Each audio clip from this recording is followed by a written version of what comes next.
सार्वजनिक खरिद व्यवस्थापन आजको यो सिरिज अन्तर्गत दोस्रो दिनमा भनौँ र सबैभन्दा पहिला सार्वजनिक खरिद भनेको के हो त्यसका बारेमा हामी छलफल गरौँ हैन।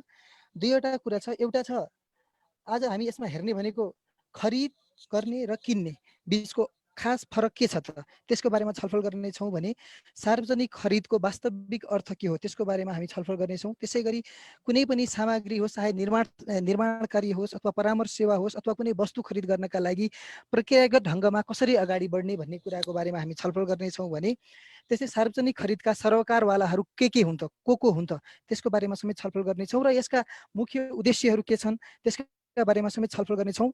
त्यसैगरी सार्वजनिक खरिदका सिद्धान्तहरू के हुन् र नेपालमा विद्यमान सार्वजनिक खरिद सम्बन्धी यसको विद्यमान व्यवस्था के छ त्यसको बारेमा आज हामी छलफल गर्नेछौँ। र खरिद गर्नु र किन्नु बीचको वास्तविक फरक के रहेछ त? खरिद गर्नु भनेको एउटा प्रक्रिया हो। स्थानीय निकाय अथवा कुनै सार्वजनिक निकायले केही सामग्री खरिद गर्नेका लागि एउटा प्रक्रियागत ढङ्गबाट आपूर्तिकर्तासँग त्यो कुराहरू त्यो वस्तुलाई लिनुपर्दछ भने कुनै एउटा इन्डिभिजुअलले केही किन्नु पर्यो भने त्यो एउटा कार्य हो। फर इक्जाम्पल एउटा इक्जाम्पलको कुरा गर्ने हो भने सपोज एउटा पेन किन्नु पर्यो। एउटा पेन किन्नका लागि तपाईँ आफैले पेन किन्नु पर्यो भने के गर्नुहुन्छ भने तपाईँ डाइरेक्ट गएर स्टेसनरी पसलमा जानुहुन्छ र तपाईँले चाहेको pen, suppose for example Max writer, Cello Max writer pen दिनुहोस् न भनेर त्यो पसलेसँग सर्टेन पैसा बार्गेनिङ गरेर त्यो पेन डाइरेक्टली खरिद गर्न सक्नुहुन्छ। तर कुनै अर्गनाइजेसन्स अथवा स्थानीय निकाय, सार्वजनिक निकायले त्यही पेन खरिद गर्नु पर्यो भने के गर्नुपर्ने हुन्छ भने पहिला त एउटा स्पेसिफिकेसन बनाउनु पर्यो। सपोज त्यही सेलो म्याक्स राइटरै भनेर किन्न मिल्दैन।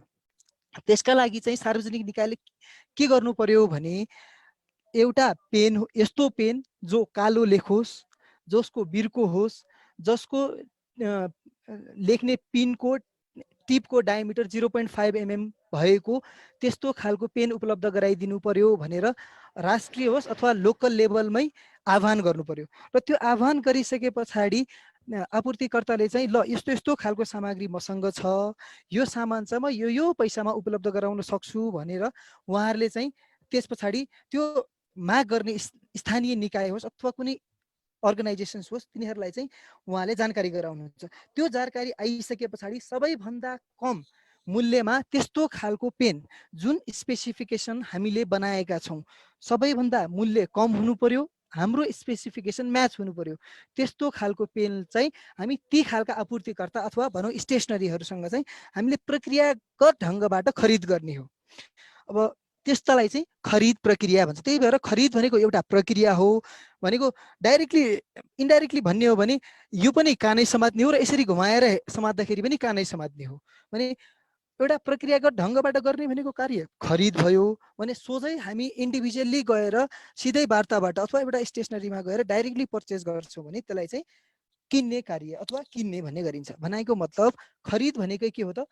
आवश्यकता पहिचानदेखि खरिद करारसम्मको सम्झौता अथवा सुरुदेखि अन्त्यसम्मको एउटा प्रक्रियागत ढङ्गबाट हामी कुनै सामग्री, चाहे त्यो निर्माणसँग सम्बन्धित होस्, चाहे त्यो परामर्श सेवासँग सम्बन्धित होस्, चाहे अन्य कुनै सेवा, सेक्युरिटी सेवा होस् अथवा फोटोकपी मसिन होस् अथवा मैले अघि नै भनेको पेन होस्, त्यस्ता लिनका लागि हामीले कुनै कार्यलाई अगाडि बढाउँछौँ भने त्यसलाई चाहिँ खरिद भन्ने गरिन्छ। भने अब सार्वजनिक खरिदको अर्थ के त?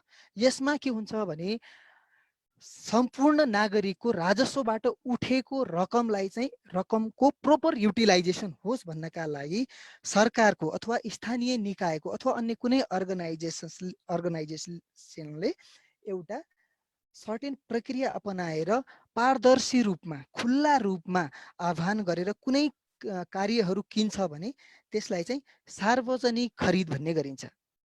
भने अब यसमा हाम्रो स्थानीय निकायको सम्बन्ध के त? सरकारले के गर्न सक्छ त? हामी सम्पूर्णबाट उठेको मैले अघि नै भने राजस्व रकमको सही सदुपयोग होस् हैन, सही सदुपयोग गर्नका लागि स्थानीय निकायले सार्वजनिक रूपमै पारदर्शी रूपमा आह्वान गरेर कुनै सामग्री खरिद गर्छ भने त्यसलाई चाहिँ सार्वजनिक खरिद भन्ने गरिन्छ। र यो किन आवश्यक भयो त? सबैभन्दा पहिला त हामीहरूले अथवा स्थानीय निकायले दिनुपर्ने सेवा बाह्य पक्षसँग दिनुपर्ने, जस्तै औषधि हुनसक्छ, औषधिजन्य सामग्री हुनसक्छ, सडक हुनसक्छ, पुल पुल ताल तलैया कुनै पार्कहरू निर्माण गर्नुपर्ने हुनसक्छ होइन।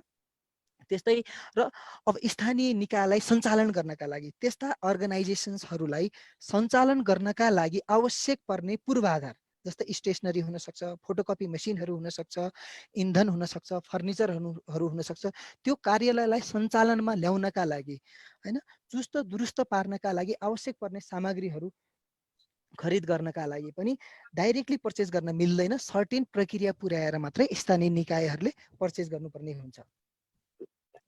त्यसै गरी निजी खरिदमा बेच्ने र किन्ने बाहेक अरूलाई खास सरोकार नहुने भए तापनि सार्वजनिक खरिदमा यी बाहेक धेरैको चासो र सरोकार रहन्छ।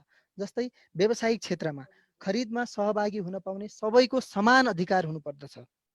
त्यस्तै सेवाग्राही र सेवा उपभोगकर्ताहरूले आन्तरिक तथा बाह्य सम्पूर्ण, चाहे त्यो नेसनल लेभलमा होस् चाहे इन्टरनेसनल लेभलमा होस्, सबैले चाहिँ त्यो बिडिङमा चाहिँ कम्पिटिसन गर्न पाउनु पर्दछ भन्ने हो होइन। र राजस्व उठाउने निकाय, त्यस्तै नियन्त्रण गर्ने निकाय, अब यो सार्वजनिक खरिदलाई नियन्त्रण गर्ने निकाय नेपालमा चाहिँ पब्लिक प्रोक्योरमेन्ट मोनिटरिङ अफिस भन्ने छ होइन, काठमाडौँको ताहाचलमा छ। त्यसले चाहिँ यो सम्पूर्ण नेपालमा हुने सार्वजनिक खरिदसँग रिलेटेड सम्पूर्ण कार्यहरूलाई चाहिँ माथिल्लो लेभलमा बसेर अनुगमन गरिरहेको हुन्छ। त्यसै गरी अब यसका मुख्य उद्देश्यहरू के हुन् भन्नाले, अब यसका मुख्य उद्देश्यहरू भनेको आवश्यक वस्तु सेवा वा निर्माण कम मूल्यमा अपेक्षित समयमा र स्थानमा प्राप्त गर्नु हो।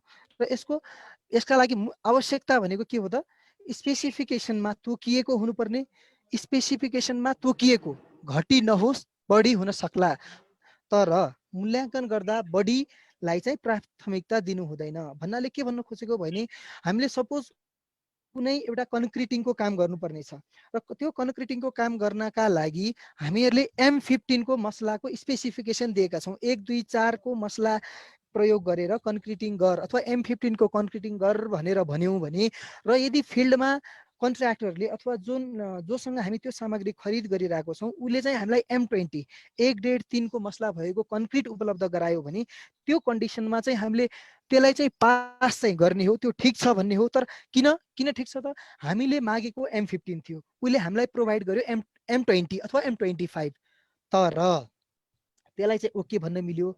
तर यदि हामीले मागेकै M20 छ, 1.5 को मसला भएको कन्क्रिट उपलब्ध गराउनुहोस् भन्यौँ र आपूर्तिकर्ता अथवा त्यो निर्माणकर्मीले हामीलाई 1 2 4 अथवा M15 को मात्रै मसला भएको कन्क्रिट उपलब्ध गरायो भने त्यो कन्डिसनमा के हुन्छ भने, अब बनिसकेका छ भने त्यो कार्यलाई त हामीले तोडेर M20 नै बनाउनु पर्यो, अथवा त्योसँग कन्ट्र्याक्ट नै कोल्याप्स गर्ने हो कि टर्मिनेट गर्ने हो कि के गर्ने हो भनेर हामी छलफल गर्न सक्छौँ। त्यही भएर हामीहरूले मागेको स्पेसिफिकेसन भन्दा कमसल भएको सामग्री चाहिँ हामीहरूले लिनु हुँदैन, उपभोग गर्नु हुँदैन भन्न खोजेको।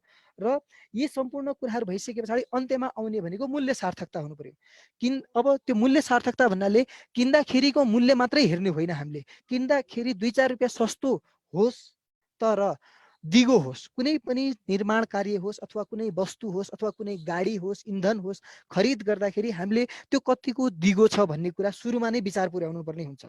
जस्तै गाडी खरिद गर्नु परेमा विक्रेतालाई तिर्ने मूल्य मात्र होइन, इन्धन खपत गर्ने मूल्य, मर्मत खर्च, पुरानो भइसके पछाडि बेच्दाखेरिको मूल्य समेत विचार गर्नुपर्ने हुन्छ। र अपेक्षित समय र स्थानमा जे वस्तु खरिद गरिने हो त्यो आवश्यक समय र स्थानमा नै उपलब्ध हुनुपर्छ। यो चाहिँ मुख्य यसका उद्देश्य हुन्। र अन्य उद्देश्यको कुरा गर्ने हो भने काममा सरलता र खर्च न्यूनीकरण हुनु पर्यो। टेन्डर गर्नु नपर्ने खालका खरिदका लागि टेन्डरका लागि खर्च नगरे पनि हुन्छ, त्यसका बारेमा हामी पछि फेरि छलफल गर्नेछौँ। र स्वदेशी उद्योग व्यवसायको संरक्षण र प्रवर्धन, यसले के भन्छ भने सार्वजनिक खरिद नियमावलीले नै के भनेको छ भने, स्वदेशी उद्योग सेवा प्रदायकबाट कुनै वस्तु खरिद गर्नु पर्यो भने 15% महँगो भए पनि नेपालमै बनेका सामग्रीहरू हामीले खरिद गर्नु पर्दछ भनेर भनेको छ। भने त्यस्तै जनसहभागिता बढाउनका लागि अहिले त के छ भने, पहिला 60 लाखसम्मका निर्माण कार्यहरू उपभोक्ता समितिबाट गर्न सकिन्थ्यो भने अहिले आएर चाहिँ 1 करोडसम्मका लागत अनुमान भएका निर्माण कार्यहरू हामी सोझै उपभोक्ता समितिहरूबाट कार्य गराउन सक्छौँ।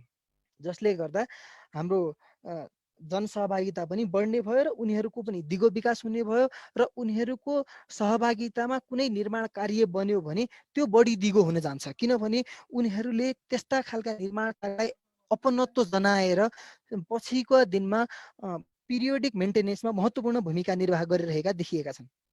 र यसका मुख्य सिद्धान्तहरू कुरा गर्ने हो भने अधिकतम प्रतिफल हुने भयो, स्वच्छ पारदर्शिता र उत्तरदायित्व हुने भयो, संस्थाको अधिकतम हित हुने भयो, जिम्मेवारी विभेदीकरण हुने भयो, गुनासो सम्बोधन र पुनरावलोकन हुने भयो।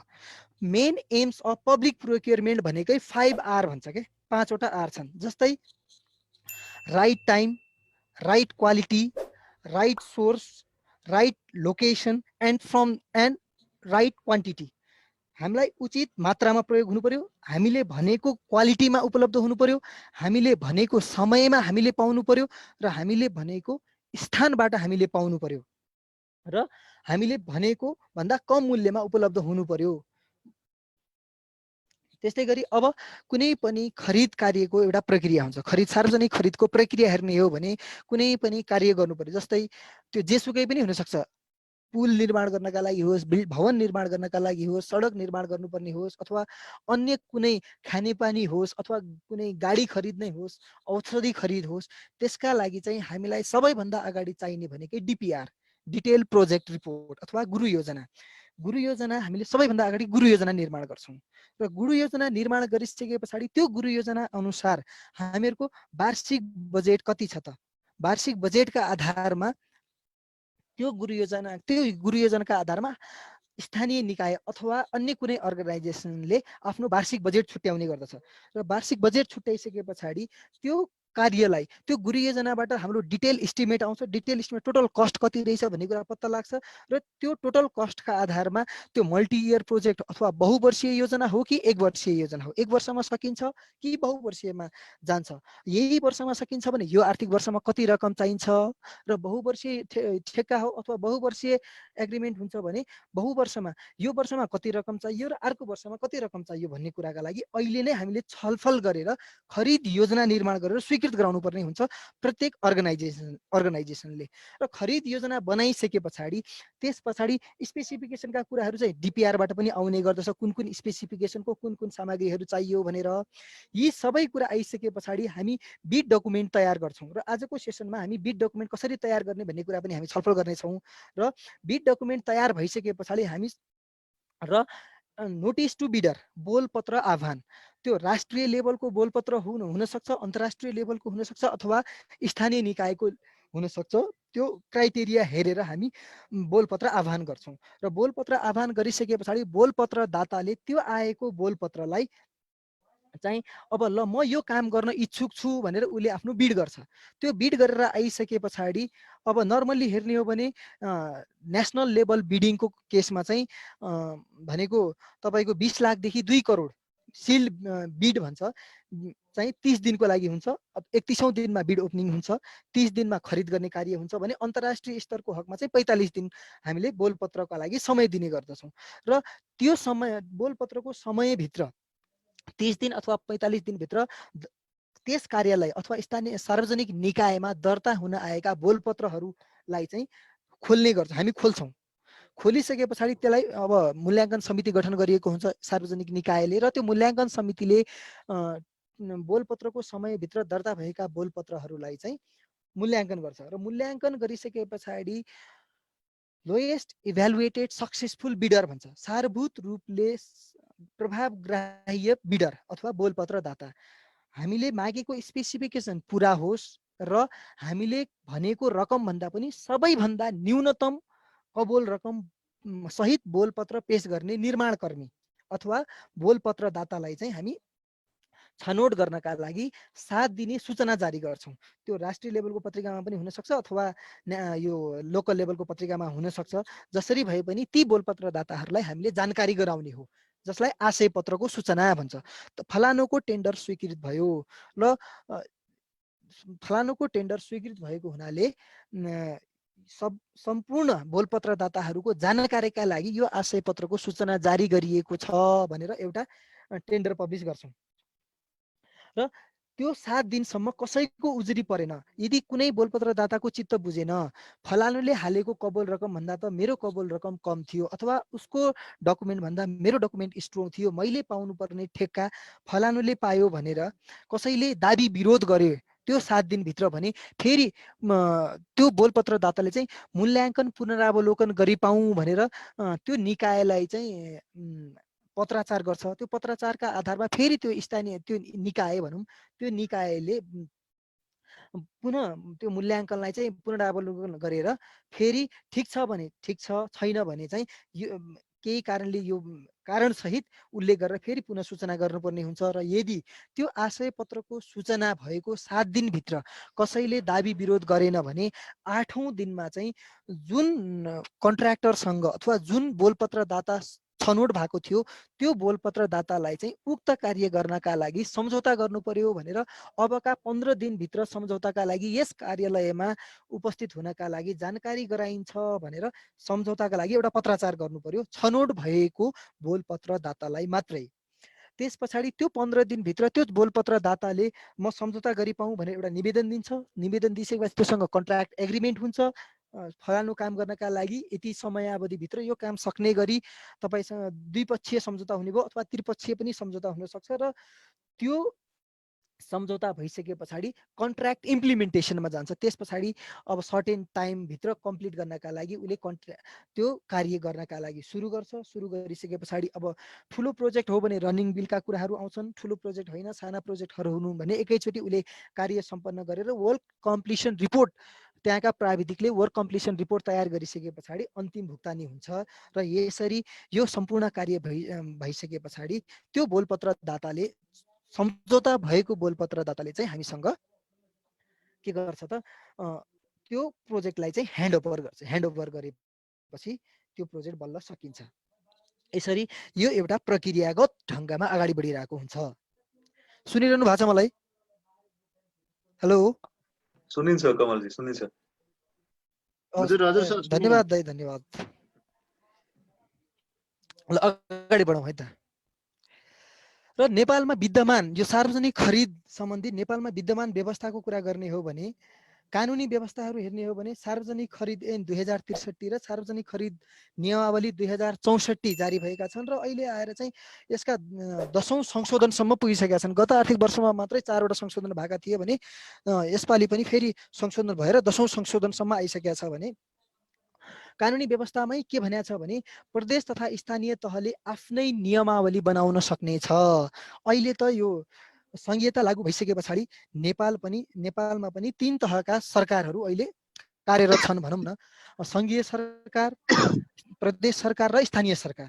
अनि यी तीनै तहका सरकारहरूले अथवा प्रदेश र स्थानीय तहले आफूलाई आवश्यकता अनुसारको सार्वजनिक खरिद नियमावली बनाउन सक्नेछन्। तर त्यो नियमावली चाहिँ सार्वजनिक खरिद नियमावली 2064 भन्दा कमजोर हुनु हुँदैन, त्यो भन्दा बलियो चाहिँ बनाउन सक्ने भयो भन्न खोजेको हो।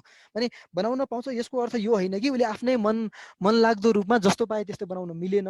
सार्वजनिक खरिद नियमावलीलाई टेकेरै त्यो भन्दा बलियो बनाउनु पर्यो भन्न खोजेको। तर हालसम्म कुनै पनि स्थानीय निकाय अथवा प्रदेश सरकारले यो सार्वजनिक खरिद नियमावली बनाउन चाहिँ सकेको छैन अहिलेसम्म। त्यही भएर हामी नेपालमा चाहिँ अहिले सार्वजनिक हामीले गर्ने खरिद कार्यहरू चाहिँ सार्वजनिक खरिद ऐन 2063 र सार्वजनिक खरिद ऐन नियमावली 2064 र यसका संशोधनहरूमा नै बेस भएर कार्यहरू अगाडि बढाइरहेका छौँ। त्यसै गरी अब सुरक्षा सम्बन्धी खरिद गर्दा यी कानुनहरू बाहेकका अन्य प्रावधानहरू आकर्षित हुन सक्ने छन्। र दात्री प्रत्यक्ष कोही डोनर एजेन्सीहरू छ भने उनीहरूसँग भएको सम्झौता भएको आयोजना सञ्चालन गर्दा उनीहरूसँगै गरेको एग्रिमेन्टका आधारमा हामी खरिद प्रक्रियालाई चाहिँ अगाडि बढाउन सक्नेछौँ। भने संस्थागत व्यवस्थापनको कुरा गर्ने हो भने निकायले खरिद गर्ने र पुनरावलोकन कार्यालय प्रमुखले गर्ने र चित्त नबुझ्ने सार्वजनिक खरिद 3 सदस्यीय पुनरावलोकन समितिको व्यवस्था समेत गर्न सक्नेछ। त्यस्तै सार्वजनिक खरिद पुनरावलोकन कार्यालयले खरिदलाई स्तरीकरण गर्ने व्यवस्था समेत गर्नेछ। यो भयो संस्थागत व्यवस्था। त्यस्तै फेरि कानुनी व्यवस्थामा जाउँ, सार्वजनिक खरिद ऐन 2063 लागू हुनेछ।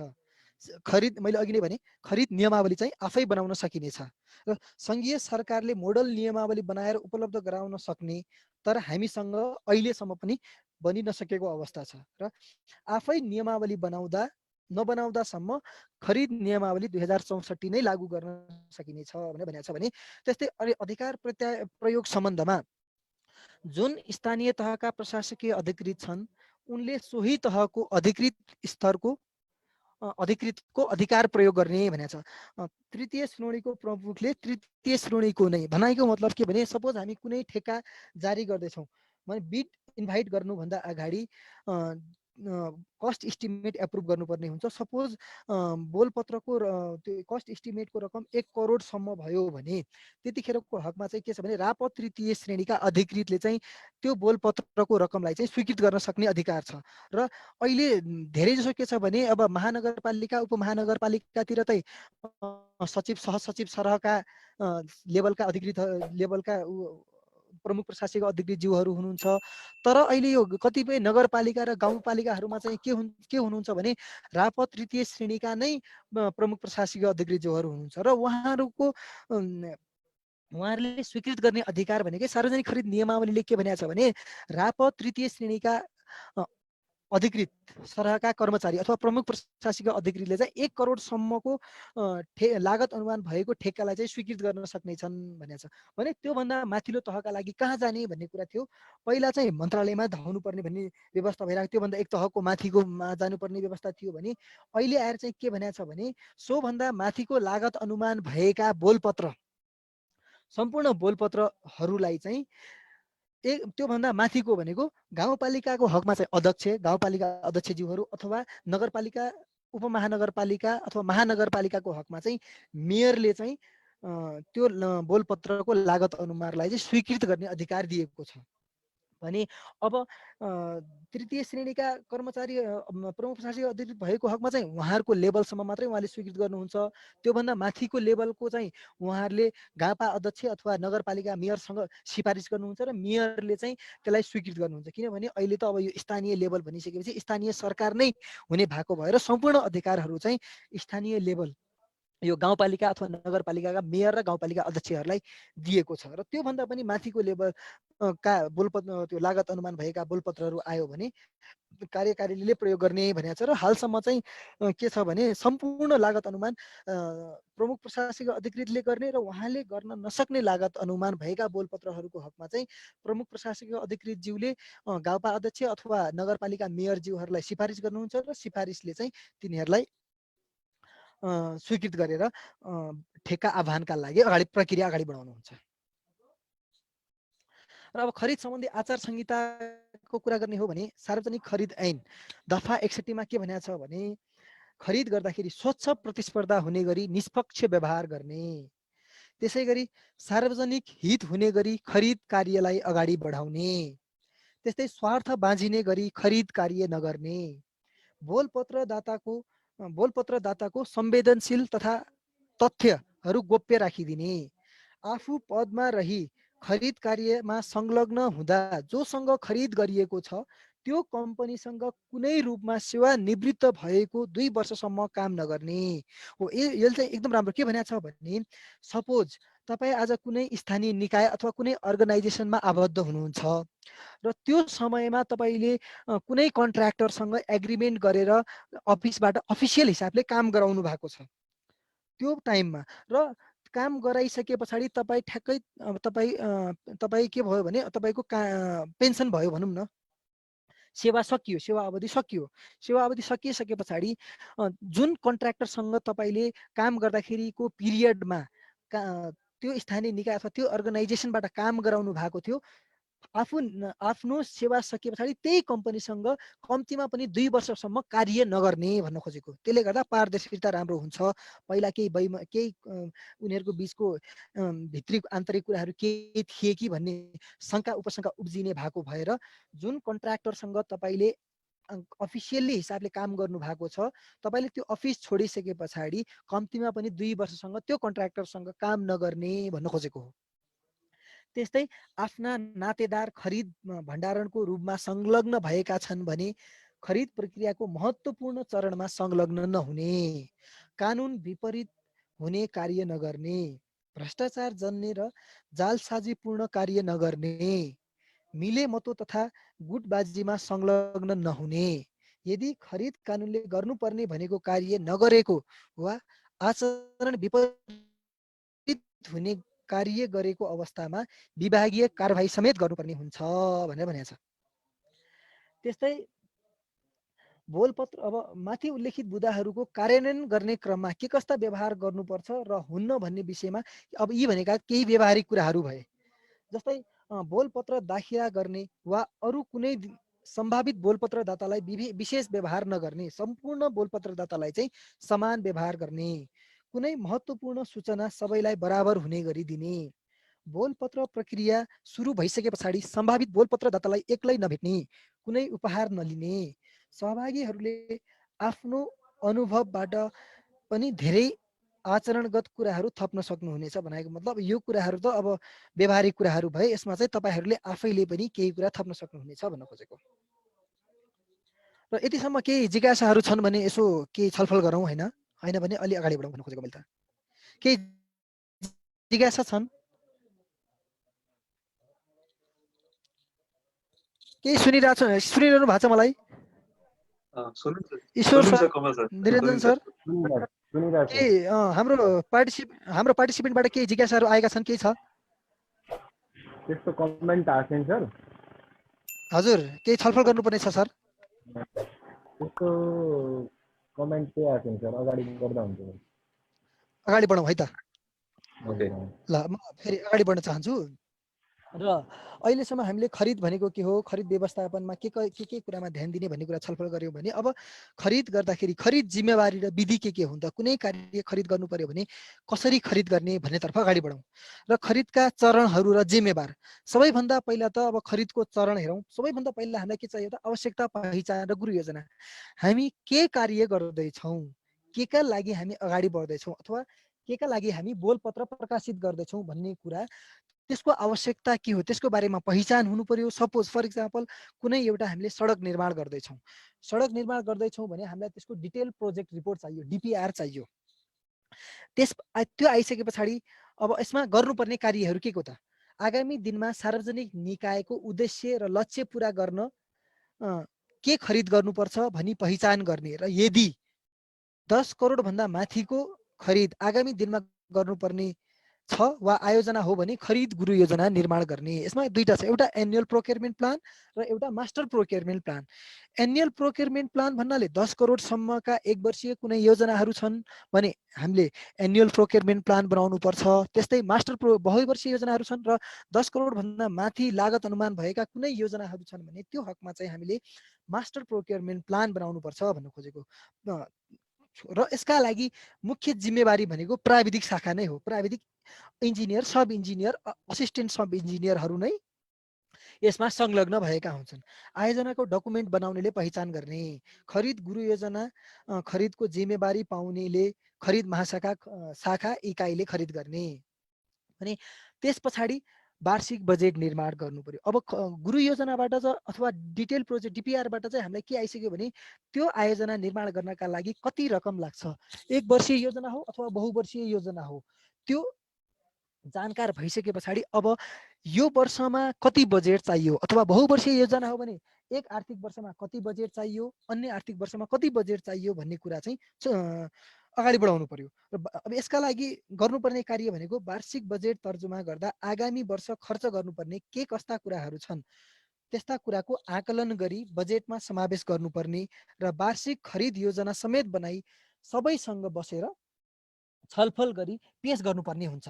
र यसका लागि जिम्मेवार निकाय भनेको वार्षिक बजेट बनाउने जिम्मेवारी योजना तथा बजेट महाशाखा वार्षिक खरिद योजना बनाउने खरिदको जिम्मेवार महाशाखा यो पनि प्राविधिक शाखा नै हो मूलतः भनौँ न। र वार्षिक अब बजेट पनि छुट्टियो। बजेट छुट्टिसके पछाडि अब तेस्रो चरणमा के गर्नु पर्यो भने खरिद कार्यको लागि आवश्यक विस्तृत डकुमेन्ट तयार गर्नु पर्यो। अब स्पेसिफिकेसन सहितको डकुमेन्ट चाहियो, हामीलाई डिपिआर चाहियो भनेको खरिद प्रक्रिया अनुसार आवश्यकता पुरा हुने गरी डिजाइन तयार गर्ने, स्पेसिफिकेसन बनाउने र लागत अनुमान तयार गर्ने। र अब यसका लागि फेरि जिम्मेवार व्यक्ति भनेको अथवा जिम्मेवार निकाय भनेकै शाखा भनेकै प्राविधिक शाखा नै हो। र त्यस पछाडि चौथो चरणमा हेर्ने हो भने खरिद भेन्डरलाई आफ्नो समकक्षता प्रस्ताव तथा दर रेट पेश गर्नका लागि आह्वान गर्ने। चौथो चरणमा गएर अब हाम्रो डिपिआर आइसके पछाडि हामी बिड डकुमेन्ट तयार गर्छौँ। बिड डकुमेन्ट तयार गरे पछाडि अब बोलपत्र पेश गर्नका लागि हामी बोलपत्र आह्वान गर्छौँ।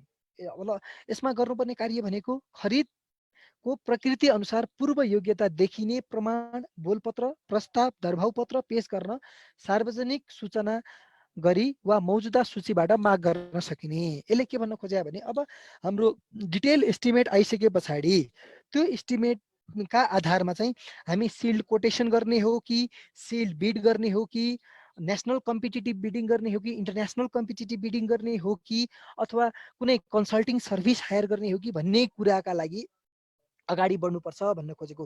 कस्तो कस्तो कार्यलाई हामी कन्सल्टिङ सर्भिस लिने, कस्तो कार्यका लागि हामी सिल्ड कोटेसनमा जान सक्छौँ, कस्तोलाई डाइरेक्ट पर्चेस गर्न सक्छौँ, त्यो कुरा चाहिँ हामी फेरि अगाडि छलफल गर्नेछौँ। र यसका लागि पनि मुख्य जिम्मेवारी निकाय भनेकै खरिद महाशाखा शाखा वा इकाइ नै हुन्। र त्यस पछाडि हामीले बोलपत्र आह्वान गरिसके पछाडि पाँचौँमा आउने भयो मूल्याङ्कन। अघि पनि मैले छलफल गरेँ। अब बोलपत्र दाताले पेश गरिसके पछाडि ती कुराहरूलाई चाहिँ आएका डकुमेन्टहरूलाई हामीले मुचुल्का गरेर राख्नु पर्यो र त्यो मुचुल्कालाई चाहिँ मूल्याङ्कन समितिमा पेश गरिसके पछाडि उनीहरूले बोलपत्र दाताले पेश गरेका डकुमेन्टहरूलाई चाहिँ कम्पेरेटिभ चार्ट कम्पेरेटिभ हिसाबले कम्पेरिजन गर्छन् र सारभूत रूपले न्यून मूल्याङ्कित बोलपत्र दातालाई चाहिँ छनौट गर्छ। र यसको लागि मुख्य जिम्मेवार भनेको सार्वजनिक निकाय अथवा अन्य कुनै निकायले गठन गरेको मूल्याङ्कन समिति, खरिद महाशाखा र शाखाका इकाइ नै हुन्। र त्यस पछाडि त्यो भइसके पछाडि छैठौँ चरणमा गएर हामी सूचना दिन्छौँ। भनेको तपाईँ फलानु ठेक्कासँग सम्बन्धित फलानु बोलपत्र दाता चाहिँ छनौट भएको छ भनेर हामी सूचना दिन्छौँ। 7 दिने सूचना आशय पत्र भन्छ जसलाई। र त्यसको लागि जिम्मेवार भनेकै फेरि खरिद महाशाखा शाखा र त्यस अन्तर्गत रहेका इकाइ नै हुन्। र त्यस पछाडि फेरि अब कुनै वार्ताबाट गर्नुपर्ने छ भने वार्ताका लागि आह्वान गर्छौँ।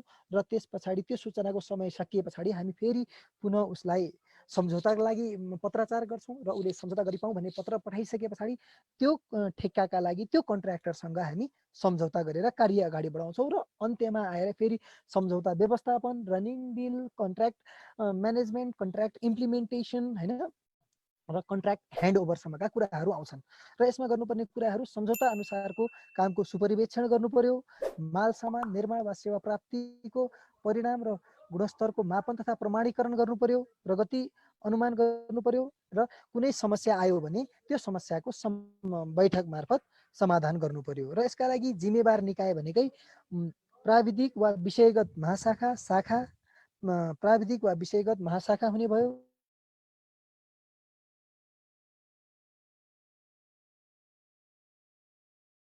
प्रक्रियामा पब्लिक प्रोक्योरमा सबैभन्दा बढी जिम्मेवार भनेकै प्राविधिक साथीहरू नै हुन्। अन्तिममा यी सबै कुराहरू भइसके पछाडि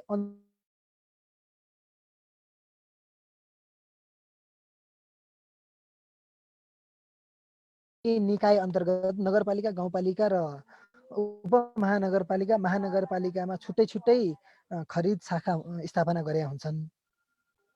अब संरचनाका आधारमा महाशाखा शाखा र शाखा अन्तर्गतका इकाइहरू हुनेछन् भने अब यसको नेतृत्व चाहिँ महाशाखाको हकमा सहसचिवले, उपसचिवले वा शाखा अधिकृत सम्भव भएसम्म यी नै हुनु पर्यो। यदि यो नभएको स्थानीय निकायको हकमा चाहिँ आफ्नो आवश्यकता र संरचना अनुसार खरिद संरचना निर्माण गर्न सक्नेछन्। र सो संरचनामा निर्वाचित जनप्रतिनिधिलाई चाहिँ त्यो संरचनामा आमन्त्रित गर्न मिल्दैन। त्यो संरचना भनेको टोटल्ली अफिसियल हुनु पर्यो र प्रमुख प्रशासकीय अधिकृत ज्यूले आफू बस्न चाहेमा आफूमा, होइन भने उहाँले तोकेका व्यक्तिहरू चाहिँ खरिद शाखामा बस्नुपर्ने हुन्छ। र अब खरिद संरचनाको जिम्मेवारीको कुरा गर्ने हो भने अब यसमा